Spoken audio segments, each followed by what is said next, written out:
The installation instructions are on our website and also on the back of the carton, or sometimes they're inside the carton. Just want to tell you that this is the first time I've ever installed a floor. This is the easiest floor to install. Even a grandfather can do it, which is me. This is a loose lay vinyl floor. I'm just going to put a plank out in the middle of this floor to show you that it does not slide. And it's not even butted in by anything. Correct. It's right out on the floor. Now, can you kick it? Yes. But can you step on it and move it? No. Very important when installing this waterproof loose lay floor is that you have a smooth, clean, flat subfloor, because this doesn't have any adhesive. So the first thing you want to do is start from the wall out, and I'm just kicking this with my foot, and it is now flush against the existing baseboard. We just continue laying it flat and flush against the existing baseboard and right next to the other plank. And we'll put another panel right here.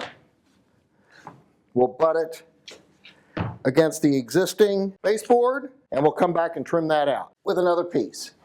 Little safety tip on sawing: make sure you have some safety glasses, make sure you have a straight edge, and make sure you have a pen or a pencil to make your mark, and make sure you have a sturdy board that you're going to cut on so you can get as straight a cut as possible. We'll mark it from the back. Okay. That's called a speed square. Hardware stores have them.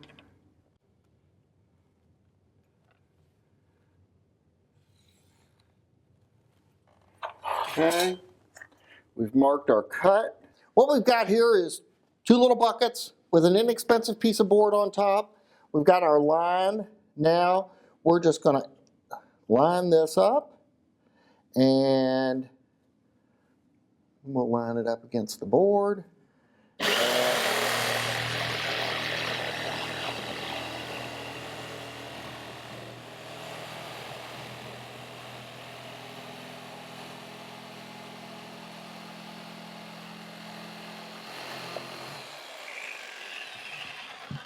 All right, we'll just slide that right in there, and we put could be like maybe 1/8 of an inch more. This needs to be flush against that wall, so you'd probably want to take a tape and be a little more careful than I was. We can even try that again. I think we were using such a fat pen. Oh, I see. That it went over.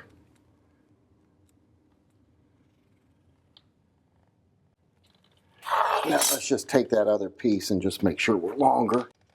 Yeah, it looks like we are.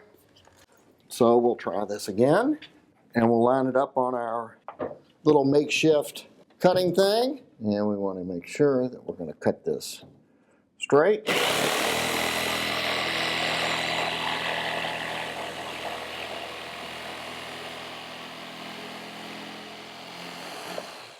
Okay, take that edge, put it right in there.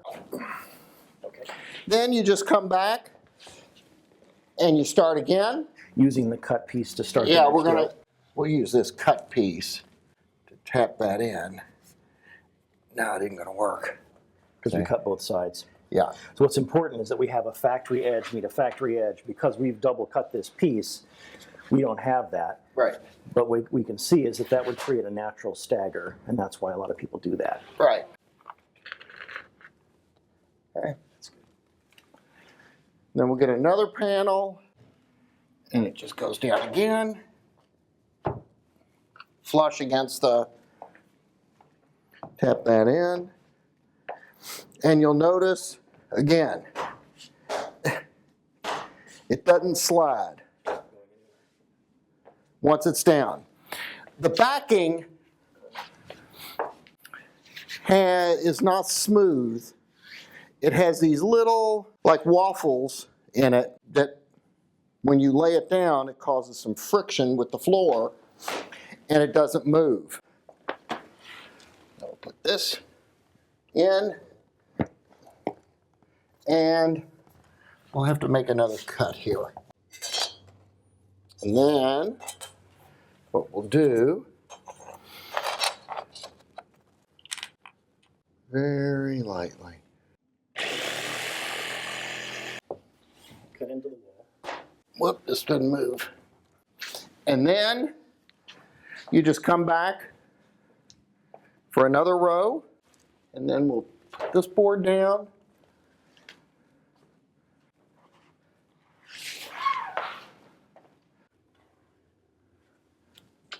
Just tap it with your foot. Goes right in. 3 rows in what? About 12 minutes. Okay. But if you were to install it against the wall, can you show us how you would lay it against the wall over here? Sure. Same way. So over here where the baseboard is off, you're not leaving an expansion gap, you're going right up to the wall. Yes. On some floors, laminate and wood, you would need an expansion. On this one, it's net against the wall.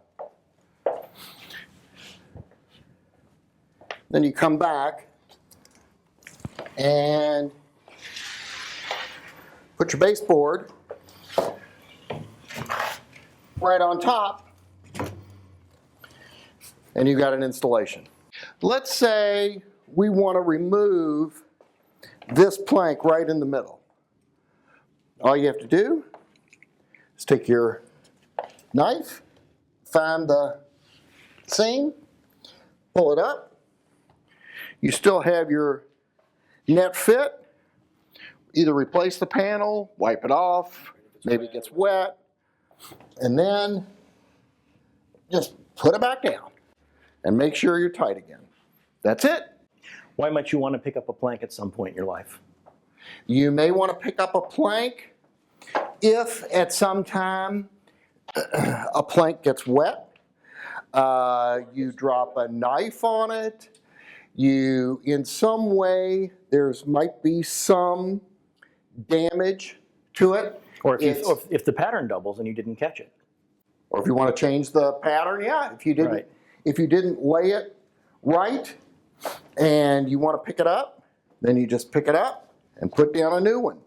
The floor is waterproof.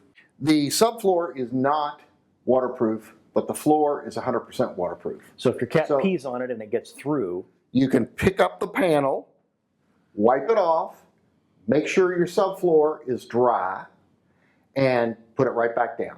your floor hasn't been destroyed. Correct. Which it would be with a hardwood or even a laminate. Right. Right. And if you can see, it just goes right down. There is no glue. There's no hammering. There's no tools needed other than the saw and a straight edge. You may need some glue if you're going to put your baseboard back on the wall. And once this is down, it's down. You can't even tell here that there are 3 planks. No, you really can't. It's very, very hard on these, other than if the pattern happens to change. That's right. Yeah. Other than that, it's really hard to see. And the importance of the installation, obviously, is one of the costs of flooring is hiring an installer. Right. Yeah. And with this, we've got a bunch of colors in stock. You can search our website for loose lay LVT, and obviously you can tell loose lay because there's no clicking. No mechanisms or anything, right? There's Just no nice and edges. flat. It's flat, smooth, and flush. So remember, you have a smooth subfloor, flat, because this is a loose lay, so it has to be flat. Sweep it so it's clean, and start installing it. I think that's it.